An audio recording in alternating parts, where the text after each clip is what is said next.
अस्सलाम वालेकुम। कुछ सवाल ऐसे आए हैं कि मैडम हमारी कंपनीज हैं, क्लाइंट आते हैं, उनके सवाल हैं। कुछ कंपनीज के साथ एम्प्लॉयज़ भी बहुत ज़्यादा प्रॉब्लम कर रहे हैं, तो मैं अभी कंपनी के लिए ये वीडियो डालना चाह रही हूँ।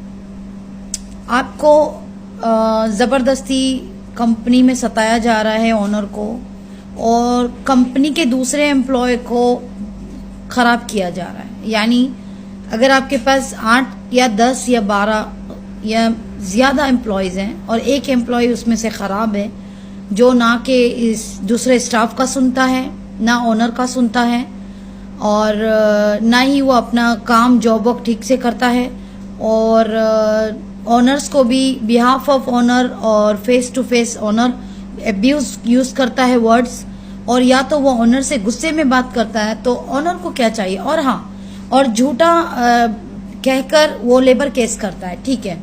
तो ओनर को क्या चाहिए? ओनर को जाके आपको तो सबसे पहले तीन वार्निंग देनी है उसको, ठीक है। दूसरी बात, आपको उस स्टाफ के साथ अदर स्टाफ को भी वार्निंग देनी है कि अगर आप लोगों ने इस स्टाफ को देख के सेम चीज़ आपने की तो ये कंपनी की पॉलिसी की तरफ से आपको 3 वार्निंग आएगी। और प्लस आपको ये करना है कि उस बंदे ने अगर आपका लेबर केस किया है तो आप भी लेबर केस कर सकते हैं उसके ऊपर। नंबर 2, आप पब्लिक प्रोसिक्यूशन में केस खोलें और ये सारी चीज़ें उन्हें दें, और कम से कम 2 आपके विटनेस रखें, शहूद। और उसके आगे आपके पास कुछ ऐसी चीज़ें होनी चाहिए, जैसे वो जिसने आपके किसी क्लाइंट के साथ मिसबिहेव किया हो तो वो क्लाइंट भी आपको विटनेस बन सकता है, या उसने आपके बिहाफ में कोई क्लाइंट से पैसे लिए हैं और आपको पता नहीं है और आपको बाद में पता चलता है। बहुत सी एक्सक्यूजेस हैं। आपको पब्लिक प्रोसिक्यूशन में केस करना चाहिए उस आपके एम्प्लॉय के खिलाफ, और उसके बाद में आपको काउंटर केस करना चाहिए। और उसने जो आप पे केस किया है, आपके एम्प्लॉय ने, आप अपने उसके जज को कह सकते हैं कि ये मेरा काउंटर केस है इसके खिलाफ, और ये दोनों केस को आप एक कर दें, ठीक है। और उसी केस में आप अपने लॉयर से कहिएगा, और अगर आपको सिर्फ मुज़क्करा बनाना है और आप केस पर्सनल हैंडल कर सकते हैं तो मुज़क्करा बनाने हमारे पास आइएगा, ताकि हम अच्छे से एक्सप्लेन कर सकें। उसी में आपको पुलिस में जो आपने रिपोर्ट खोली होगी और नियाबा यानी पब्लिक प्रोसिक्यूशन में उसके रेफरेंस नंबर होते हैं, वही आपको मुज़क्करे में डालने हैं। आपको जज साहब को बताना है कि इस बंदे ने मुझ पे लेबर केस किया है, जबकि मैंने सैलरी पूरी दी है और इसके मुस्तहक़ात पूरे दिए हैं, और ये बंदा नया है मेरे पास काम पर, इसको अभी मुश्किल से 3 महीना 4 महीना भी नहीं हुआ है, और ये काम पे नहीं आता है। जो भी आपका प्रॉब्लम है, ये मैं आपको किसी का प्रॉब्लम एक्सप्लेन कर रही हूँ।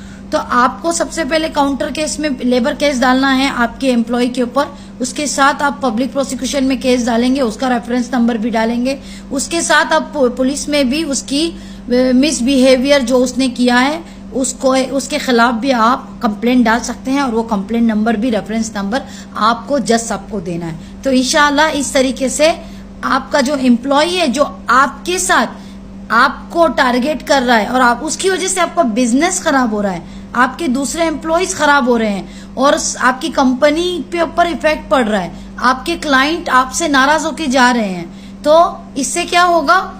आप जैसे ही ये केसेस डालेंगे तो उस बंदे को समझ में आएगा कि मैंने इस मेरी मैडम या मेरा सर जिसको मैंने सताया था, अब उसको पता चला है कि कैसे इसके ऊपर इसी के जितने भी प्रॉब्लम्स है इसी के ऊपर डालने हैं, तो शायद वो सीधा हो जाएगा। और ऐसे एम्प्लॉय से मैं एक रिक्वेस्ट करना चाहती हूँ, आप याद रखिएगा, अगर कंपनी को सताओगे तो कंपनी को भी राइट से आपको सताने के लिए, ठीक है। नंबर 1। नंबर 2, आप कमाने के लिए आए हो कंपनी के पास, तो कंपनी के लिए आप कमा के नहीं दोगे और आपका बिहेवियर अच्छा नहीं होगा और आप अच्छे से पेश नहीं आओगे दूसरे एम्प्लॉयज के साथ या एम्प्लॉयर के साथ, तो यूएई का कानून सल्यूट करने के लायक है। फिर कंपनी आपके ऊपर जब केस करेंगी तो आपको जेल भी हो सकता है, और एंड ऑफ द डे आपको फाइन भी आएगा और आपको डिपोर्ट भी होगा। तो जो लेबर केस है ना, जो लेबर्स हैं, एम्प्लॉयज हैं, प्लीज इसका मिसयूज ना करें, ये मेरी दरख्वास्त है आप लोगों से। बहुत से लेबर्स मैंने देखा है कंपनी को बर्बाद करते हैं, कंपनी को सता रहे हैं और लेबर केस कर रहे हैं। मैं हर किसी की बात नहीं कर रही हूँ, कुछ परसेंटेज हैं, 2-4% लोग हैं एम्प्लॉयज जो परफेक्टली काम नहीं करते, जिनकी वजह से कंपनी के बिजनेस पे असर पड़ता है। लेकिन याद रखिएगा, हर एम्प्लॉयज को मैं कहना चाहती हूँ, आप लेबर हैं, अगर आपके हकूक आपको मिल सकते हैं तो यूएई गवर्नमेंट ने कंपनी को भी कुछ हकूक दिए हैं, क्योंकि यूएई गवर्नमेंट हमेशा हर एक चीज लेवल पे लेके चलती है। ऐसे नहीं कि लेबर को ही सर पे रखेगी और कंपनीज को नहीं इग्नोर करेगी, नहीं, जितने आपके हकूक हैं कंपनी के लिए भी उतने हकूक हैं। जज़ाकल्लाह खैर। उम्मीद करती हूँ जो एम्प्लॉयज, जो भी लेबर हैं जिन्होंने अपनी कंपनी को सताया है, अगर आप लोग अपनी जगह पे गलत हैं तो जाके रिलीज दें और सेटलमेंट करें कोर्ट के बाहर। जज़ाकल्लाह खैर।